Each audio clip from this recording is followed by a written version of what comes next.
En el nombre del Padre, y del Hijo, y del Espíritu Santo. Amén.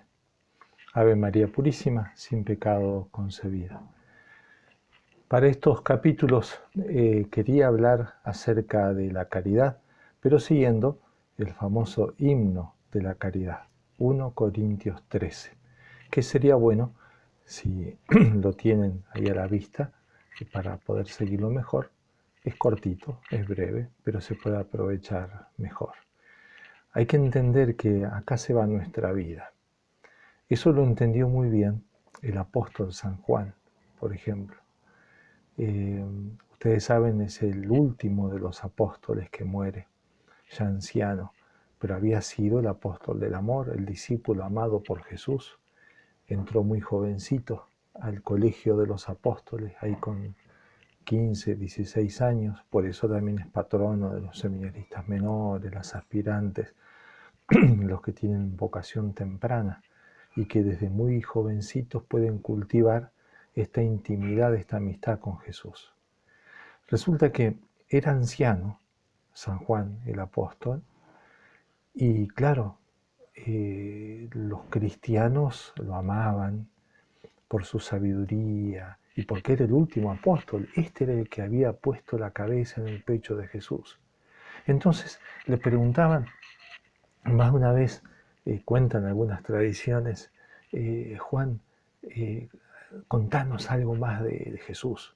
Ella había escrito el Evangelio de San Juan, obviamente, ya la gente lo conocía, pero querían más detalle, como tantas veces nos gusta, a ver cómo sería cuando Jesús tenía 15 años y qué hacía, cómo jugaba, cómo hacía esto. Nos encantaría saber esos detallecitos de curiosidad, y eso es lo que quería la gente. Y Juan dice que pensaba un poquito y dice, y Jesús dijo, amaos los unos a los otros, como yo os he amado. La gente quedaba, ajá, está bien. Juan, y alguna cosa más que hacía Jesús, que decía Jesús, a ver otras cosas, contate algo. Y bueno, y Jesús, por ejemplo, también muchas veces decía, amaos los unos a los otros, como yo os he amado. No hay amor más grande que el que tiene, el que da la vida por sus amigos. Y ya algunos cristianos ya empezaban a fastidiarse un poco, le decían, pero Juan, vos que estuviste con él y que viste hacer tantas cosas a Jesús, ¿no tenés otra cosa para contar? Y Juan se disculpaba como diciendo, no me sale otra cosa, es que este es el mandamiento del Señor. Como diciendo, mira, pasó mi vida, ya estoy viejo, anciano, me quedan las cosas importantes, más importantes. Y esto es lo más importante que me dejó Jesús. Este es su mandamiento. Amar a Dios y amar al prójimo como a mí mismo. ¿De qué me sirve conocer un montón de detalles de la vida de Cristo o de un montón de otros libros si después no amo?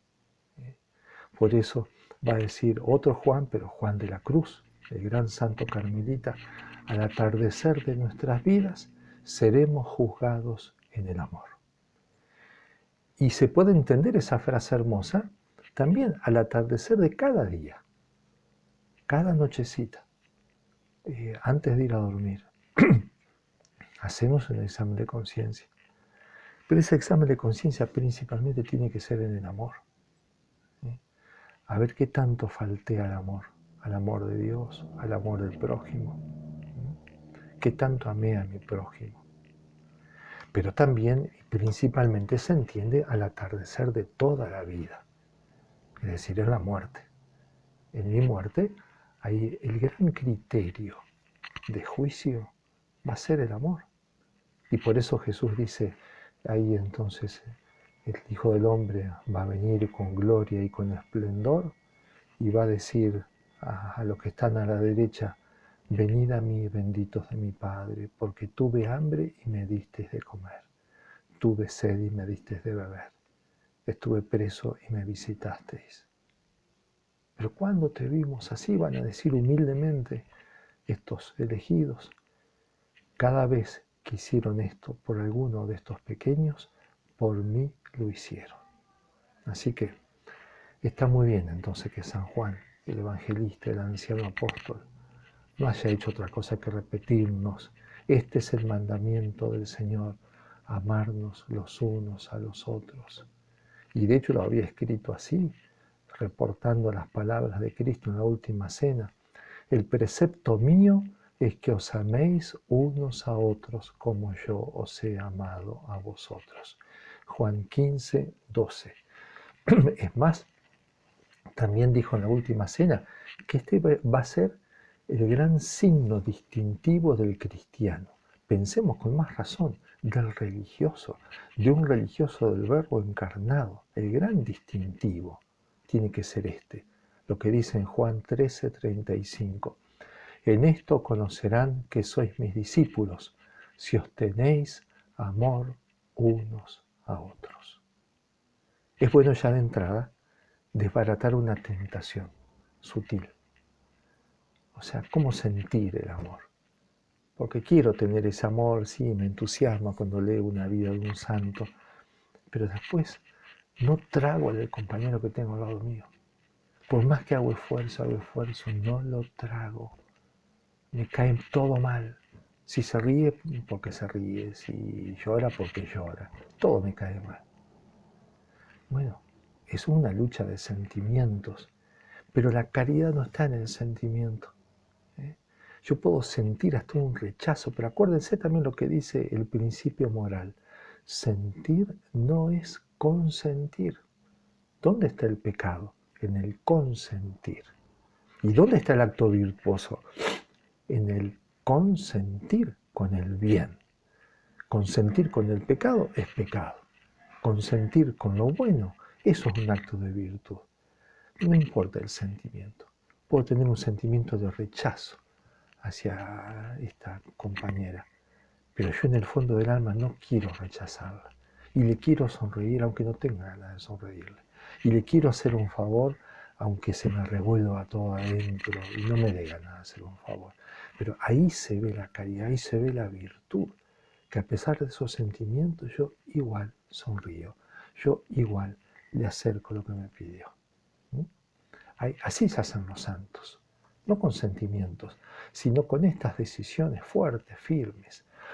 Bien, vamos al himno de la caridad. Y si tienen el Evangelio a mano, o sea, el Nuevo Testamento a mano, primera carta de San Pablo a los Corintios. Corinto era una ciudad de puerto griega, donde había mucha gente que iba y venía, era bastante populosa y con mucho bienestar económico.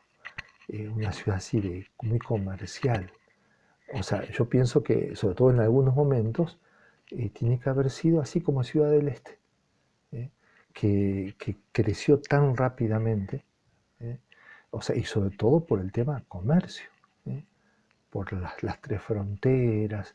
Bueno, Corinto era lugar de puerto y venían de todas partes. Entonces, como pasa en esas ciudades que empiezan a ser grandes y mucho movimiento económico y de gente rara de todo tipo, muchas veces te encontrás lo mejor y lo peor. Te encontrás gente ávida por el dinero, te encontrás mucha corrupción también, mucha sensualidad, muchos espectáculos a la noche, cosas mundanas, y también te encontrás un montón de gente buena, gente capaz, gente de nivel, gente que quiere hacer las cosas bien. Resulta que se empezó a predicar el Evangelio y empezaron a haber grandes conversiones. Realmente milagros de conversión. Ustedes piensen que acá en Corinto, por ejemplo, San Pablo va a hablar de la virginidad cristiana, de la pureza de la castidad, en un ambiente mundano, en un ambiente pero que tenía una noche pero mundana, espantosa. Y sin embargo él predica de la virginidad y predica de la pureza, predica de la castidad y un montón de gente se engancha. Ahí uno ve la fuerza del Evangelio, que a pesar de que el mundo presione las tentaciones, hombres y mujeres, jóvenes y viejos son capaces de enfrentar y de empezar a vivir la vida cristiana.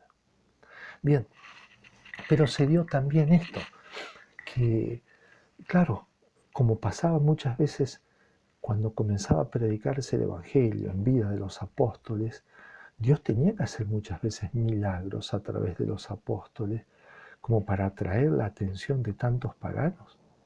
Entonces, más una vez San Pablo hacía milagros o cosas extraordinarias. Esto llamaba la atención. Después sí se convertían, empezaban a creer y ya no es que estaban mendigando milagros, pero el milagro ayudaba. Y se empezaron a dar también algunos fenómenos que se llamaron los carismas del Espíritu Santo, personas que también hacían milagros o que decían profecías o que de repente hablaban en lenguas. Todo eso que después fue quedando en algunos grupos, por ejemplo de la renovación carismática, no siempre bien orientado, algunas veces sí, otras veces no, un poco desviándose, pero bueno, en estos momentos de Corinto se daba esto. Entonces la gente se entusiasmaba por tener algunos dones del Espíritu Santo, o les parecía que iban a ser más santos si eran capaces de hablar en lenguas, o si eran capaces de decir una profecía, o de interpretar una profecía de la Escritura. Claro, todavía, si bien estaban ahí en un gran fervor, no tenían todavía la formación y la catequesis que ustedes pueden tener, que nosotros podemos tener. Nosotros, si bien no tenemos la gracia de estar con los apóstoles, ahí como con San Pablo o con San Juan, pero sí tenemos toda la doctrina católica ya establecida. En ese sentido sabemos mucho más que lo que conocían los corintios, que poco a poco iban escuchando al apóstol revelando las verdades. Bien, y por eso San Pablo escribe en esta carta este magnífico capítulo 13. Ya en el capítulo anterior viene hablando de los distintos carismas, los trata de ubicar porque se daba cuenta que empezaba a haber un desorden. La gente se empezaba a desesperar por tener algún carisma, hacer algo raro, algo especial. Entonces, San Pablo le dice, miren muchachos, la cosa es así. Les dice en el capítulo 12, versículo 31, primera carta a los Corintios. Aspirad a los carismas superiores. Aún os voy a mostrar un camino más excelente. ¿Cómo? Como que le despierta la atención. Primero le habla, sí, hay carisma del Espíritu Santo, de profecía, de milagros, pero ojo, no es esto lo que tienen que buscar. Aspiren a cosas superiores. Habrán pensado, uy, otro carisma extraordinario, más alto todavía, a ver, tiranos la fórmula, tiranos la posta. Y San Pablo lo sorprende porque empieza a decir, miren, aunque yo hablara las lenguas de los hombres y de los ángeles, si no tengo caridad, soy como bronce que suena o címbalo que retiñe, como una campana que suena. El sonido se lo lleva el viento. Por más que yo haga un montón de milagros, si no tengo caridad, soy eso. Y aunque tuviera el don de profecía, o sea, todos los dones que él antes fue describiendo, pero aunque yo tenga el don de profecía y conozca misterios y toda la ciencia, si no tengo caridad, nada soy. Y aunque repartiera todos mis bienes y entregara mi cuerpo a la llama, como siendo una fortaleza impresionante, como San Lorenzo puesto arriba de la parrilla, ¿se acuerdan? Si no tengo caridad, nada me aprovecha. Los desconcertó a los corintios. Les habló, sí, de los carismas, pero dice, pero esto no vale la pena, o sea, aspiren a cosas más altas y las únicas que le dan sentido. ¿Y cuáles son esas cosas altas? Todas se resumen en el mandamiento de la caridad. Y ahí, del versículo 4 al 7, empieza a dar ese himno magnífico, esa descripción de la caridad. La caridad es paciente, servicial, la caridad no es envidiosa, no es jactanciosa, no se engríe, etcétera, etcétera. Que es lo que hoy y la semana que viene vamos a tratar de ver. Acuérdense que el Padre Vuela nos decía esto, y esto está en nuestras constituciones. De cada uno de nosotros se debería poder hacer la biografía reemplazando la palabra amor por nuestro nombre en el himno de San Pablo a los Corintios. Entonces, agarremos el himno ese y empecemos a sacar la palabra caridad y a poner el nombre de cada uno de ustedes, el nombre mío. Y si hay uno que se llama Pepito, a ver, vamos a leerlo así. Pepito es paciente, Pepito es servicial, Pepito no es envidioso, no es jactancioso, no se engríe, no busca su interés, no se irrita, no toma en cuenta el mal. ¿Se animan a sacar la palabra caridad o la palabra amor del himno y poner el nombre de ustedes? ¿Les va bien? Bueno, ese examen hay que hacerlo. Continúo enseguida.